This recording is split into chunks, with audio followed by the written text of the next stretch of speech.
Welcome back to B&G Hockey, where it's always black and gold. There's been quite a few rumors going around out there on the Boston Bruins captain Zdeno Chara being on the move and potentially the team having no interest in him. I'm going to go ahead and give you some background on those rumors, give you my thoughts on whether or not Chara will be leaving or not, and then I want to hear your thoughts, so let's go ahead and talk about it. I'll start off by saying there's some pretty legit sources talking about this, so it's not entirely fake rumors. But I do find it highly unlikely that the team has no interest in Chara, and I also find it highly unlikely that Chara is going around to all these other teams looking to sign with them before he signs with the Bruins. It does seem like a couple of teams do have interest, and maybe Chara's camp has talked to those teams as well. Those teams are the Tampa Bay Lightning, the Toronto Maple Leafs, and the New York Islanders. We'll start off by saying there is no way the Tampa Bay Lightning are bringing in Zdeno Chara. They don't need him. Their depth is insane. That's why they won the Stanley Cup. That's why they've been such a talented team for so long. And they got to figure out their own contracts. They have so many of their RFAs to still sign. I just think they'd be out on Chara.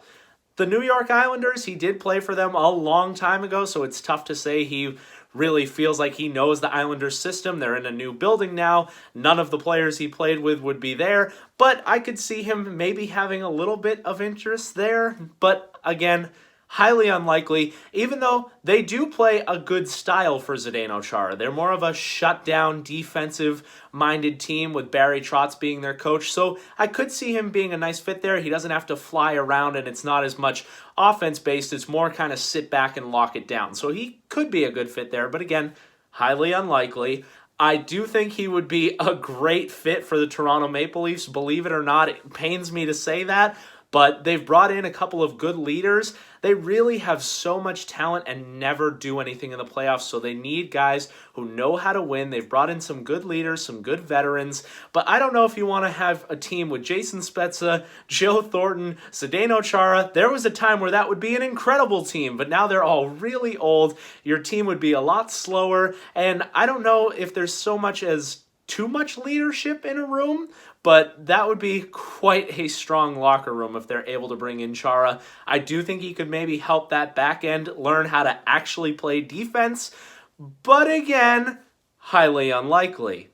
I also find all the rumors that the Bruins are done with Chara kind of strange as well. I know that he's getting older. I know they have some young defensemen that they'd like to start bringing up, and they're going to be moving on from this core relatively soon. And it's hard to have your captain be on your third D pair. He's probably going to play a smaller role this season, but I think if you talk that out with Chara, maybe even give the captaincy to Bergeron, I don't even think Chara would be upset with that. Bergeron is an incredible leader. He's probably the best assistant captain in the league and the most deserving of a captaincy for a long time. So I don't think that's too much to worry about. He only made $2 million last season. He's going to be making less than that, you'd have to believe, and it would only be a one-year deal. So now I'm going to go ahead and give you my thoughts on what the Bruins should do and what the most likely destination for Chara will be.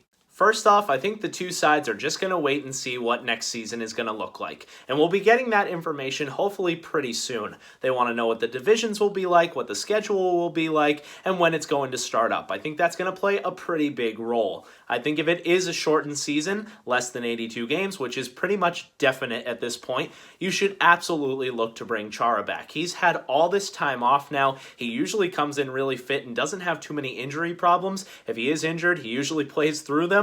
But now you have a healthy Chara, so he's as ready to go as he'll ever be at age 43, and you'd only have him signed for 1 year, and it's not even a full NHL season because of the pandemic-shortened year. So it's kind of worth it for the Bruins to bring this guy back, and even though he might not be able to play 82 games anymore and then a full playoff run, he doesn't have to this year, so you'd argue that going into the playoffs, he'd be in mid-season form. So that's kind of attractive to me, and I think the Bruins should be into that as well.